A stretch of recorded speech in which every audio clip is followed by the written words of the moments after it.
हिंदू धर्म ग्रंथ रामायण के अनुसार रावण एक अत्याचारी और कठोर राजा थे। वैसे तो आज भी बुराई के प्रतीक माने जाने वाले रावण को हम पापी और दुराचारी ही मानते हैं, मगर क्या आप जानते हैं कि रावण सर्वज्ञानी और ऐसे असुर थे जिसको स्वयं ब्रह्मदेव से वरदान प्राप्त हुआ था कि कभी उसकी मृत्यु नहीं हो सकती। तब तक एक ऐसा पुरुष जो उसकी नाभि में वार न करे तब तक वो मर नहीं सकते। दोस्तों, आज हम इस वीडियो में रावण से जुड़ी कुछ ऐसी अच्छी चीजें बताएंगे जिससे आप जान पाएंगे रावण में कुछ अच्छाइयां भी थी। रावण से जुड़ी कुछ अच्छी बातें ये हैं कि वो एक घोर तपस्वी, यानी प्राचीन काल में रावण एक घोर तपस्वी के नाम से जाने जाते थे। ऐसे ही घोर तपस्वी के बाद रावण तीनों लोक के स्वामी बने थे। दूसरा है सर्वज्ञानी असुर एवं ब्राह्मण, यानी रावण एक सर्वज्ञानी असुर के साथ ही महाज्ञानी पंडित भी थे। कई लोग उन्हें एक असुर मानते हैं तो वहीं कई लोग रावण को एक महाज्ञानी पंडित मानते हैं। तीसरा है शिव के महान भक्त, यानी रावण एक महान शिव भक्त थे। शिव जी ने उन्हें 10 सर होने का वरदान दिया था, क्योंकि रावण ने अपनी भक्ति के कारण अपना सर काटकर शिव जी को समर्पित कर दिया था। चौथा है कुशल राजनीतिज्ञ, यानी रावण एक महान शासक होने के साथ ही एक कुशल राजनीतिज्ञ थे। रावण के बारे में ये भी कहा जाता है कि रावण ने अपने सौतेले भाई कुबेर से लंका हथियाकर स्वयं शासन करने लगे थे।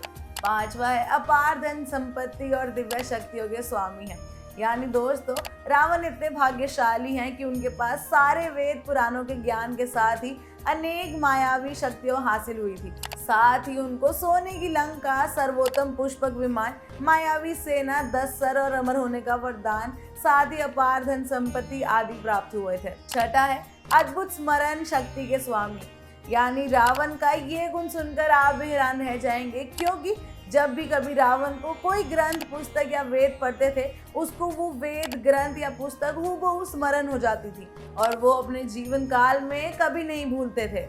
इस वजह से उन्होंने अपनी जिंदगी में कई पुराने ग्रंथ और किताबें भी लिखी। रावण के द्वारा लिखी हुई लाल किताब आज भी बहुत चर्चित है और कहा जाता है उसमें आज का सत्य, जन्म कुंडली, सामुद्रिक शास्त्र और हस्तरेखा के बारे में विस्तार से लिखा गया है। सातवां है सर्वशक्तिशाली, यानी अगर हम शक्ति की बात करें तो रावण ब्रह्मांड में सर्वशक्तिशाली थे।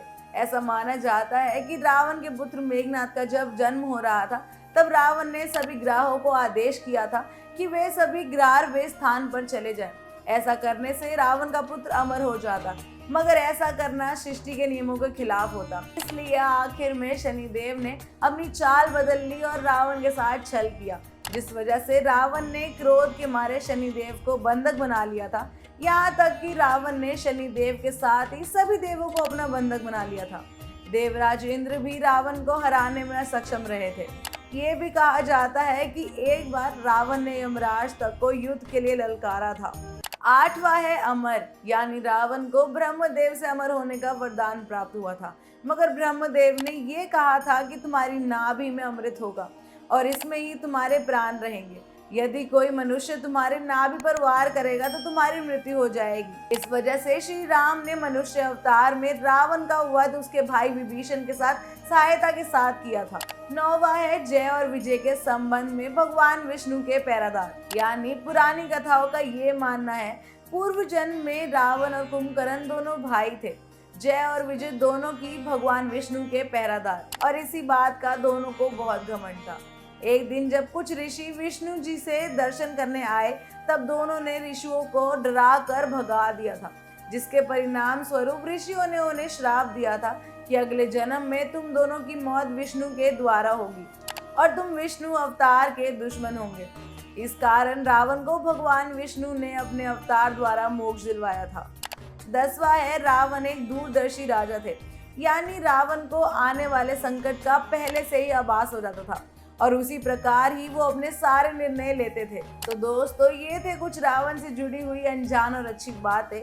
हम ऐसे ही वीडियोस आपके लिए फ्रिक्वेंटली लाते रहेंगे और ऐसे ही पुराण और ग्रंथों से जुड़ी रोचक कथाएं जानने के लिए देखते रहिए हमारे चैनल को। आपसे मिलेंगे किसी और वीडियो में, तब तक के लिए धन्यवाद।